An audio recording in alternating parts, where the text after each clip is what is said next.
Hey everyone, Mah-Dry-Bread here. Pokemon X with only in-game traded Pokemon was super fun and a surprisingly well-balanced team run. Let's follow that up with a classic solo run. Today's the day that we figure out would I be able to beat Pokemon Red with a team of only one Poliwag. So believe it or not, but I've actually never done a challenge run with a Poliwag. Weird, right? I could have sworn I did, especially since I really like the evolution line. Well, it's a solo water type, and you're looking at the same stat sheet that I am. Really, the only thing we have going for us is that we're pretty fast. We have very slightly higher attack than the rest of our stats, but everything else is just 40. We don't really learn any good physical attacking moves, and every water move in Gen 1 is special, so I don't really get why our attack is higher than our special. I guess it could just be because we evolve into Poliwrath, eventually. I mean, ours isn't going to. Anyway, by level up, we have a very limited moveset, as you'd expect from Gen 1. The standout things here are that we get Hypnosis early on, and we learn Body Slam by level up instead of by TM. Also, we get Amnesia, and that move is insane in Gen 1.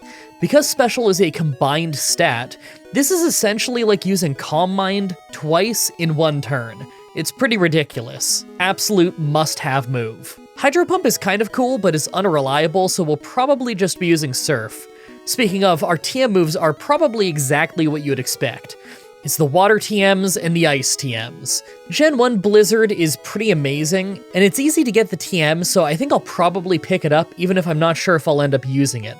But Ice Beam and Surf are a must. I think I'll grab Psychic too. Maybe we use Amnesia, Psychic, Surf, and Ice Beam as our moveset? That's actually pretty solid as far as Gen 1 goes.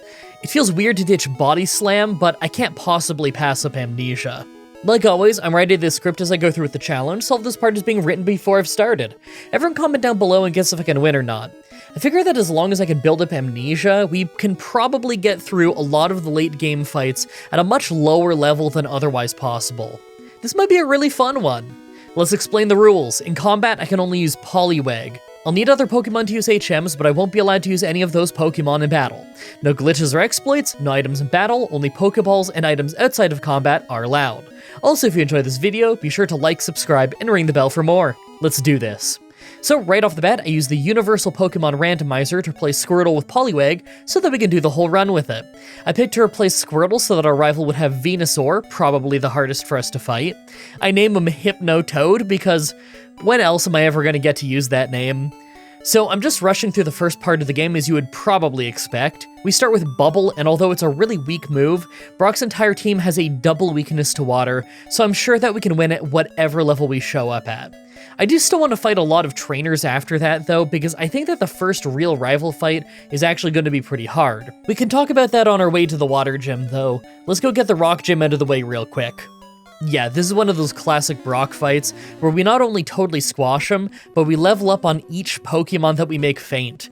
2 level ups for a fight where we couldn't have possibly lost is pretty nice. Alright, so I'm fighting every trainer I can right now, and I'm sure I'll need to grind for quite a bit while in Mount Moon while I'm at it. Think about it, we don't learn any new non-water attacking moves until level 25, and that's just Double Slap. How are we gonna beat the water and grass types? My guess is that we just spam Hypnosis and hope for the best, but even then we're doing chip damage with something like Bubble or Water Gun. To be honest, it wouldn't surprise me if we need to get all the way to level 31 and learn Body Slam before we could beat either of them. Amnesia is going to make us amazingly strong at some point, but until then, we're kind of useless outside of that rock gym fight. Most of the major battles where water is useless are at the start of the game, beyond of course the rock gym. I'm gonna have to grind up to level 25 in Mount Moon, and then I'll give the rival in the water gym a try. On our way there, I took the Helix Fossil. I knew that if I didn't say what I took, you'd all ask. Actually, now that I think about it, everyone ask anyway. Comments are good for the YouTube algorithm. Well, this is not how I thought the water gym would go at all. It was actually incredibly easy. Even with Misty using an X-Defend on Starmie, we could just keep it asleep and spam Double Slap pretty well. Thanks to Gen 1 basing its crit rate off your base speed, we actually crit pretty often. That helps us a ton when it comes to bypassing her high defense. Plus, Gen 1 sleep is completely insane in that you don't attack on the turn that you wake up, so we have a pretty easy time avoiding hits. That gets us the TM for Bubble Beam. Let's hope that's enough to make short work of our rival. Wow. The rival went really well too. He never went for Sand Attack at the start, we pretty much squashed his team until Bulbasaur, and he stayed asleep so he never hit us, so it went fine. I'm thankful for that, because that easily could have been pretty hard if we had bad hypnosis luck. Alright, with that done, we head straight for the SSN to pick up the TM for Body Slam to get it early. Figure we may as well use it now, no need to save it for later. It's not like we're gonna replace it and then need it again later on. Having special moves will just be better in the long run because of Amnesia. Until then though, Body Slam is much better than Double Slap for fighting water and grass types. As soon as we're done the rival fight in the Electric Gym though, we can get our hands on some new moves. Those fights should be pretty easy at this point. So our rival was a total squash, he didn't really do anything to us. I'm sure Ivysaur could have been a problem, but he fell asleep pretty fast, so it just didn't matter. Our Body Slam is already doing so much damage. This is helping a lot.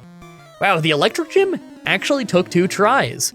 Normally this is a crazy easy one, but on one try I got paralyzed off Pikachu and ended up going down to Thunderbolt by Raichu. This time Body Slam just one-shot Pikachu, and Raichu could have Thunderbolted us anyway, but he used Thunder Shock instead, so we won. Surge is really not a great trainer. Alright, so right away, I went ahead and got the TM for Psychic and Ice Beam and learned them both right away.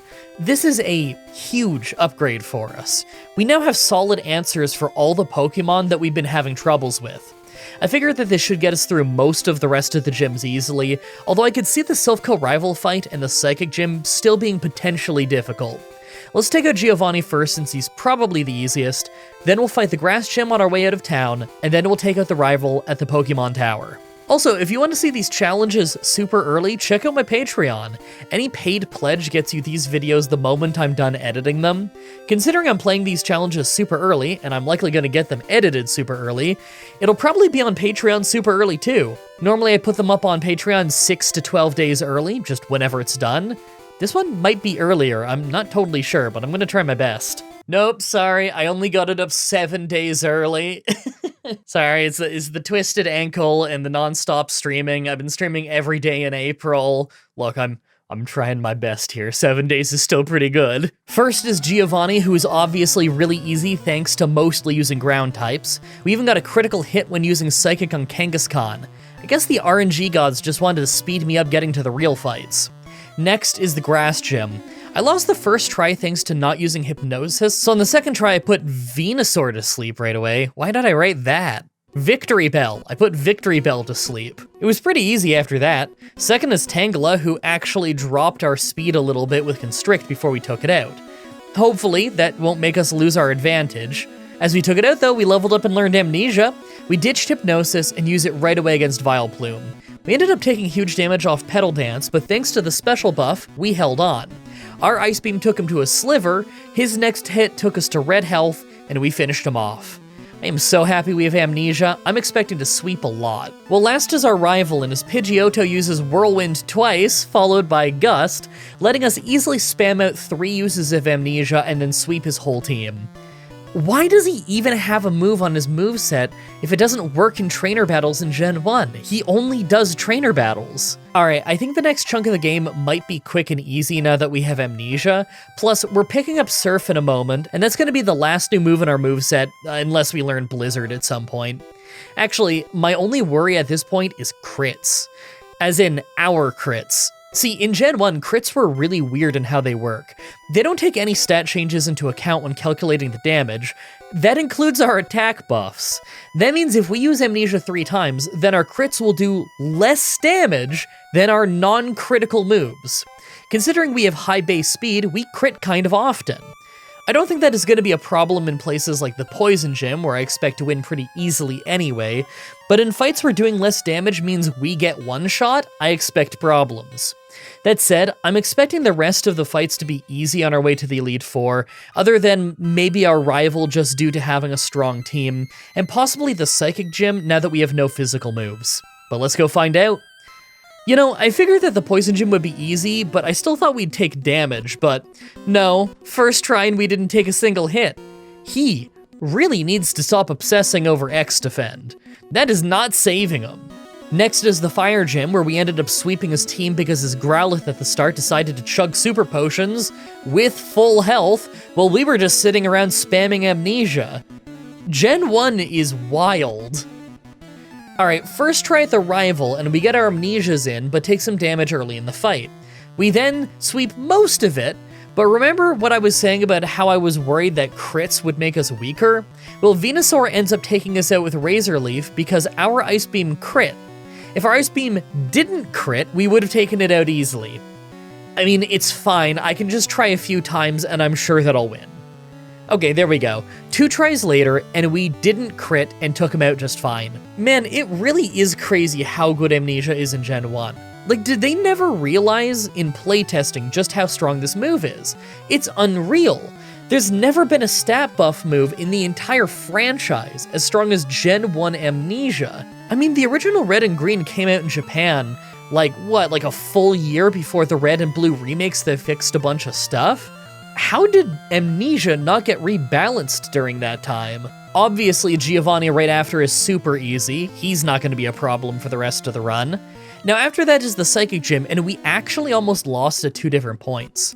Right at the start, our Amnesias didn't save us from being almost one-shot when Kadabra crit a Psybeam. Then we swept our way to Alakazam, who we crit to not one-shot, but he was just missing Psywave, so we got to finish him off on the next hit. That was way too close. And of course, the ground gym right after was super easy. Now it's time for things to get a bit harder. Alright, this is the second from last rival fight, and it was actually really interesting. Obviously we get our 3 Amnesias right away, although we take some damage from a critical wing attack along the way, so we're already at about half health. Rhyhorn is a one-shot, and after that is Water Onix, who we actually don't one-shot, so we take some damage from Bite before we take him out. Growlithe is a one-shot with Surf, and next is Alakazam. On the first round, he was faster than us and hit a non-critical Psychic to take us to red health.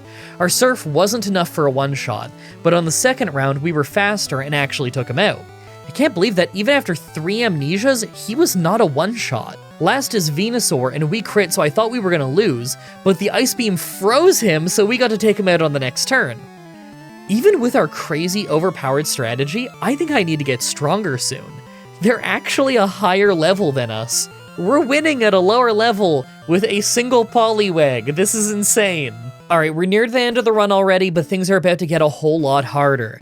We're getting to a point where the Pokemon are not only a higher level than us, but they're fully evolved. Even with our Amnesia spam, we easily could lose most of these fights. Lance could paralyze us, Agatha could do all kinds of nasty tricks, and I don't think that we could just one-shot a lot of Lorelei's Pokemon. Like, what are we even supposed to do about Slowbro? He's gonna be using Amnesia as well, and he resists all of our moves. I think things are about to get a lot more difficult. Now that we're at the Elite Four, let's take a look at our team. I can't remember the last time that we were this low of a level by the Elite Four. I mean, our stats are pretty awful, but with Amnesia, we're a lot stronger than we look. Still, I don't see us winning until maybe level 60 or 65. Let's try, though. Make your final guess on if we can win or not. Let's do this. First is Ice Trainer Lorelei. She sends out Dugong first, who just sits around using Rest with full health, letting us get our Amnesias in and take him out. That was insane. We did get hit by Takedown, but it hardly did anything, so we were fine. Second is Cloyster, who survived Psychic thanks to a crit, used a Super Potion, then we took him out. Third is Slowbro, and we weren't doing much damage, but he kept using Growl instead of fighting back, so we just took him out without getting hit. We were faster than Jinx, so she was just a one-shot with Surf. Last is Lapras, and instantly we crit to hardly hurt him, got paralyzed off a Body Slam, confused off a Confuse Ray, and then we hit ourselves in Confusion 3 times in a row. Okay, that was just insanely unlucky. I'm gonna keep trying, I'm sure this won't be too hard. Alright, literally the next try, and although we still get a little bit unlucky with critting, we don't hit ourselves in confusion or get paralyzed, so we win pretty easily. That went well. I'm sure Bruno will be fine. Second is Fighting Trainer Bruno. Yeah, that's what I thought. Onix uses Rage right away to lock himself into a useless move, so we got our early Amnesias in and swept his team. How will Agatha go, though? Can we even get in all of our Amnesias with all the effects she's going to be trying for? Because Gengar is a crazy high special Pokemon in Gen 1. I'll need all 3 Amnesias for sure. Third is Ghost Trainer Agatha. So, although we got confused early on, she wasted time with stuff like switching Pokemon early, so we got our Amnesias in early. We didn't even hit ourselves off the first confusion, so we swept our way to the last Gengar. On the last one we crit, so she got to hit us with Toxic, but we took her out on the follow-up. How is this so easy? Fourth is Dragon Trainer Lance. First is Water Onix, who rocks us with a huge Hyper Beam. Knowing I can't survive a second one, I just got 2 amnesias and go for Psychic, but it's not even close to a one-shot, so we go down to a second hit. Well, that's not good. I'll keep trying, maybe he doesn't always do that. Second try, and this time he did Leer on the first turn, but on the second turn, his Hyper Beam one-shot us because of the defense drop. Okay, this is rough, but maybe I can win if Hyper Beam misses. Alright, third try, and this time we get all 3 amnesias in because his second Hyper Beam missed. We still don't do amazing damage, but thankfully we can just hardly take him out. The entire rest of his team is just a one-shot sweep though. Can't believe I haven't had to grind. We're a lower level than what they're using, and we're still winning with a Poliwag. We took out a pseudo-legendary that's a higher level than us with Poliwag. Finally, the Pokemon champion. First is Pidgeot, and although we got our 3 amnesias in and took him out, we got hit by Wing Attack 3 times in a row. It may only be as strong as Peck in this game, but we've still lost more than half of our health in the process. Alakazam is next, and we're actually faster than him, and hit Surf for great damage. Psybeam didn't take us out because it didn't crit, so we finished him off. Rhydon is obviously a one-shot, and after that is Water Onix, so I was worried. We lucked out though. Not only did Psychic drop his special, but he used Leer. Thanks to that, we just hardly got a 2-shot. I'm not sure if we would have gotten a 2-shot without the special drop. Arcanine is next, but of course he's just a one-shot with Surf. I can't believe that we weren't slower than him, though. Last is Venusaur, but he's just a one-shot with Ice Beam. That was unbelievably simple. Well, I think it's safe to say that this is up there at the likes of the Gen 1 Ghastly run for the fastest challenges I have ever done. Legit, I just won this entire challenge over the course of the last 5 hours. It was a fun one, though. I absolutely recommend trying this if you want to do something that sounds like a crazy bragging right to your friends without actually being hard at all. I really hope you guys like that run. The next Pokemon challenge should be up next Saturday, like usual, with the incredibly highly requested run that won the Patreon poll, when I do Pokemon Black with 1 Maractus. As always, I'm looking at your suggestions in the comments. Man, I've read that one a lot. In the challenge request section of my Discord channel and on Twitter. Subscribe, ring the bell, stay tuned. Outro time. Oh, my ankle's getting a little bit better. For anyone who missed it, I rolled my ankle really bad on, it was literally April 1st. It's not an April Fool's joke. I rolled my ankle really bad. It was like super swollen just about instantly. I think it took like a few minutes and it was swollen to double size. It's been a nightmare, but today is the 12th of April that I'm doing this voiceover at least. And yeah, it's sore. It's still pretty sore, but the swelling has gone down massively. It's not even swollen when I wake up because I have it like elevated overnight, and by the end of the day, it's a little swollen. So it can get pretty sore sometimes, but like it's really started to heal now. The bruising is almost gone, and it used to have some really deep bruising all over the foot. I had like a full-on zombie foot going for a while. It was crazy looking, but it's almost like the bruising is so minor now. It's good. It's sore, and I've been doing this voiceover while standing, but it's only been like 20 minutes of voiceover, so it's not the end of the world. Although I'm probably shifting my weight onto my other leg just a little too much. Yeah, my knee feels stiff. I'll just stretch that out later. The streaming every day has gone very well. It's been very fun. I was thinking, like, you know, I'm going to be streaming most days. I'll write in a game for every day, but I figured, you know, something will come up someday and I won't be able to make it to a stream, and that's okay. But we're 12 days in. I've done 11 streams, and right after I'm done this voiceover, before I do the edit, I'm gonna stream some WWF No Mercy Plus, a really awesome old N64 pro wrestling game. I'm gonna stream that over on YouTube. I'm doing like 1 or 2 of the streams here and there, like 1 stream a week on YouTube, but the vast majority are on my Twitch. I like to not keep all my eggs in one basket, you know? And obviously my main thing is YouTube, so for my main thing for streaming, I like to do Twitch. But of course, go check out the playlist section on my YouTube channel right now. There are tons of hours of videos you can watch. Like, I've already streamed more than a day's worth of video that you can all watch just from the last couple weeks. I mean, this video that you're watching right now airs on YouTube on like the 19th. It'll air later today on the 12th for the Patreon folk, because I can get this edited today for sure. It'll be a pretty quick edit. So there's a ton for you there. Not only am I updating the individual playlists with the playthroughs I'm doing, but I also have an extra playlist that's just the 2025 April Streamathon. And it's just all the streams I'm doing over the 30 or 31 days. I think it's 31 days this month. It's just all the streams I've done in order, in case you just, like, I don't know, want to put it on and binge it while you, I don't know, do chores around the house or go to sleep. If you just want a playlist that'll probably be like 80 hours by the end of the month, there you go. 80 hours? It's 70 plus. I don't know if it'll reach 80. I'm going to say it's probably going to be a 70 plus hour playlist by the end of the month. You know, my average stream, just for the recordings, I'm not counting the pre-stream where I'm just hanging out with the chat and stuff, which that tends to go like an hour and a half. That part doesn't reach YouTube, but it's really fun. It's a lot of people's favorite part of the stream because we're all just hanging out and talking and making jokes and stuff. Just counting the recorded bits that go to YouTube, my average stream is like 2.5 hours to like, well, not average. The range is like 2.5 hours to 6 hours was the longest one I've done so far when I played Schedule 1. Fun game. Yeah. I need to get ready for this WWF No Mercy stream then. We're playing No Mercy Plus, which is this really fun fan mod that adds a bunch of new animations into the game, and it like puts all kinds of features from the other games in the same game engine into No Mercy. It fills out the roster with the people who were on the roster but didn't make it into the game. It's just cool on so many levels. It even has a whole championship mode that was in the code for the game, but never made it into the actual release copy of the game, because it was meant to be like a Game Boy Color tie-in, but the Game Boy Color game didn't happen, or at least the tie-in didn't happen, I don't know. So I played that was fun. I have 4 more championships to go for, so I'm gonna go get that all set up now.